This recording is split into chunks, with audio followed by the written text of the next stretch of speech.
నా సామిరంగా ట్రైలర్ మాత్రం వేరే లెవెల్లో ఉంది ఫ్రెండ్స్. మూవీలో ఎక్స్పెక్టేషన్స్ మించి చాలానే ఉందని అర్థమవుతుంది నాకైతే. పొరింజి మరియం జోస్ 2019లో వచ్చిన మలయాళం మూవీకి రీమేక్ అయినప్పటికీ ట్రైలర్ మాత్రం నెక్స్ట్ లెవెల్లో ఉంది.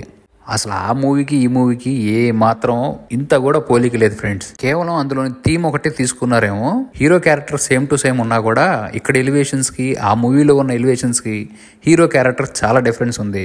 ఇంకా అక్కడ హీరోకి ఒక ఫ్రెండే, ఇక్కడ హీరోకి ఇద్దరు ఫ్రెండ్స్. అయితే ఈ మలయాళం మూవీలో ఉన్న హీరో ఫ్రెండ్ ఎంత యాక్టివ్గా ఉంటాడో ఈ తెలుగులో ఉన్న నరేష్ క్యారెక్టర్ కూడా సేమ్ అంతే యాక్టివ్గా ఉంటుంది. మరి నరేష్ని చంపేశారో లేదో వీడియో ఎండింగ్లో మాట్లాడుకుందాం. అసలు మనం ఇంతవరకు ఎప్పుడు చూడని నాగార్జున గారి విలేజ్ మాస్ యాటిట్యూడ్ని ఒక రేంజ్లో చూపించారు ప్రతి షాట్లో. కనిపించిన ట్రైలర్లో నరేష్ గారు, రాజ్ తరుణ్ గారు ఇద్దరు క్యారెక్టర్స్ పక్కా న్యాయం చేసినట్టు ప్రతి సీన్లో ప్రతి డైలాగ్కి క్లారిటీ కనపడుతుంది.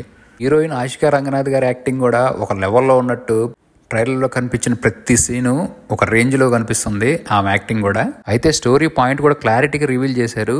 ఊర్లో జరిగే జాతరకి దేవుడు ప్రభలో వెళ్ళక ముందు వెళ్ళిన తర్వాత అన్నట్టు అసలు ఈ ప్రభల చుట్టూనే స్టోరీ జరుగుతూ హీరోని అతని ఫ్రెండ్స్ని చంపడానికి చాలా మంది చాలా కసిగా ఎప్పటి నుంచో ట్రై చేస్తున్నట్టు ఒక హింట్ అనేది ఇచ్చారు. నరేష్ గారికి ఆల్రెడీ పెళ్ళైపోయినట్టు, రాజ్ తరుణ్ ఒక అమ్మాయి లవ్ చేస్తున్నాడు, అది ఆల్రెడీ సాంగ్ ప్రోమో రిలీజ్ చేశారు. అయితే రాజ్ తరుణ్ లవ్ చేస్తున్న అమ్మాయి మాత్రం నాగార్జున చంపేయడానికి అతని శత్రువుల్లో ఆ ఊరు పెద్ద మనిషి కూతురు అన్నట్టుగా ఒక పాయింట్ రివీల్ చేశారు. అయితే స్టోరీలోకి వెళ్తే మాత్రం మరి హీరో హీరోయిన్ ఎందుకు మాట్లాడుకోరో, అసలు వాళ్ళిద్దరి మధ్య గొడవ ఏంటో అనేది చాలా క్యూరియాసిటీనే మెయింటైన్ చేస్తున్నారు ఫస్ట్ గ్లిమ్స్ స్టార్ట్ అయిన దగ్గర నుంచి.